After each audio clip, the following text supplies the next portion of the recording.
नमस्कार, बहुत स्वागत है आपका। आप देख रहे हैं किस्मत कनेक्शन और मैं हूं आपके साथ शैलेंद्र पांडे। आषाढ़ के महीने का आरंभ होने जा रहा है और आज हम आपको बताएंगे आषाढ़ महीने की महिमा के बारे में। हम आज बात कर रहे हैं आषाढ़ के महीने की। देखिए, हिंदू पंचांग का चौथा महीना आषाढ़ का महीना है। चैत्र, वैशाख, ज्येष्ठ और आषाढ़ ये संधि काल का महीना है। ग्रीष्म ऋतु का अंत होता है और वर्षा ऋतु की शुरुआत होती है। इस महीने में रोगों का संक्रमण सर्वाधिक होता है क्योंकि मौसम बदलने से बीमारियां फैलती हैं और इस महीने से वातावरण में थोड़ी सी नमी आनी शुरू हो जाती है।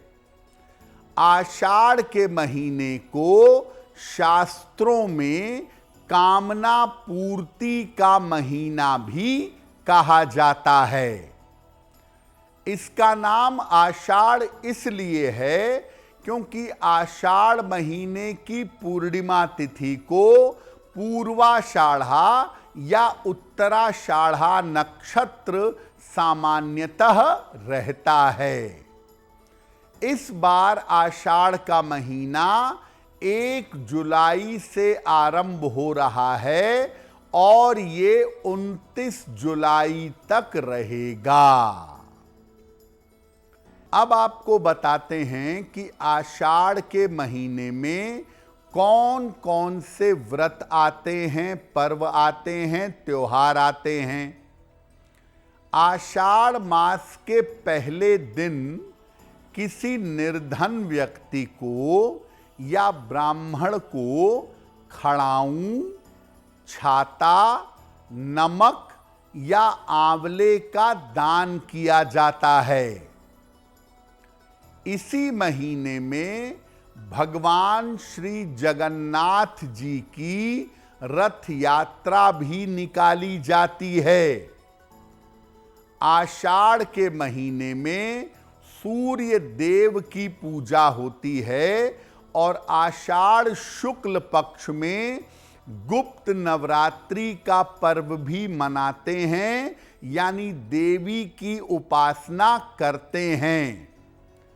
तो आषाढ़ शुक्ल पक्ष में तंत्र साधना के लिए और शक्ति उपासना के लिए गुप्त नवरात्रि भी मनाई जाती है।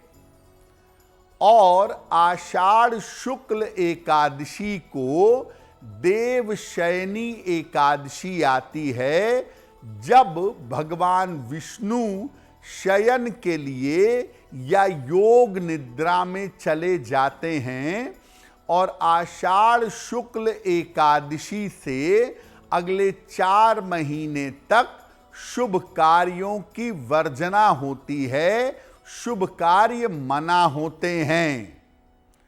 आषाढ़ शुक्ल पूर्णिमा को गुरु पूर्णिमा का महान उत्सव भी मनाया जाता है।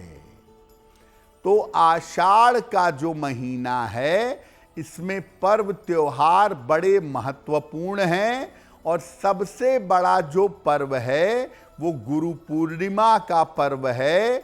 आषाढ़ की पूर्णिमा को मनाया जाता है। अब आपको बताते हैं कि आषाढ़ के महीने में किन किन देवी देवताओं की उपासना करना अच्छा होता है।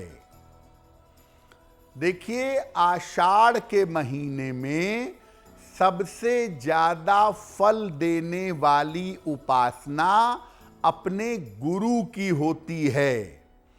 आपके जो भी गुरु हैं उनकी उपासना आषाढ़ के महीने में करिए और अगर गुरु नहीं हैं तो भगवान शिव या भगवान कृष्ण को गुरु मानकर उनकी उपासना करिए।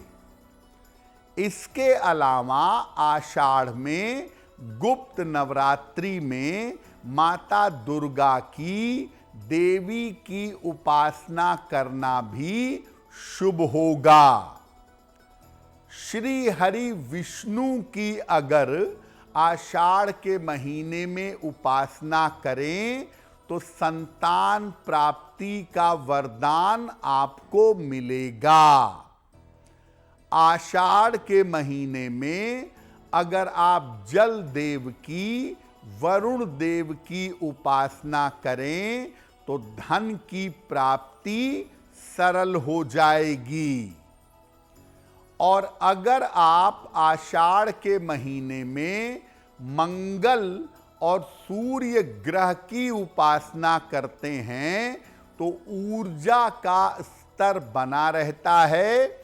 और आषाढ़ में सूर्य देव की उपासना करने से भक्ति का वरदान प्राप्त होता है।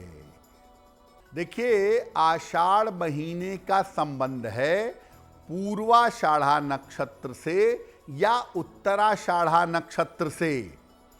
ऐसी स्थिति में जिन लोगों का जन्म पूर्वाषाढ़ा में या उत्तराषाढ़ा नक्षत्र में हुआ है, उन्हें आषाढ़ के महीने में नियमित रूप से सूर्य देव को जल अर्पित करना चाहिए और साथ ही साथ नियमित रूप से देवी की उपासना करनी चाहिए।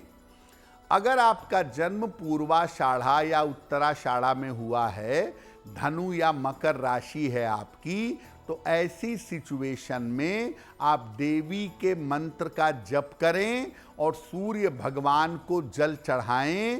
आपके नक्षत्र को शक्ति मिलेगी और जीवन की बाधाएं दूर होंगी। अगर आप मुझसे जुड़ करके अपनी समस्याओं का समाधान चाहते हैं और चाहते हैं कि आपकी समस्याओं को ज्योतिष के माध्यम से सुलझाया जाए, तो आप हमसे संपर्क कर सकते हैं, जुड़ सकते हैं एस्ट्रो तक पर।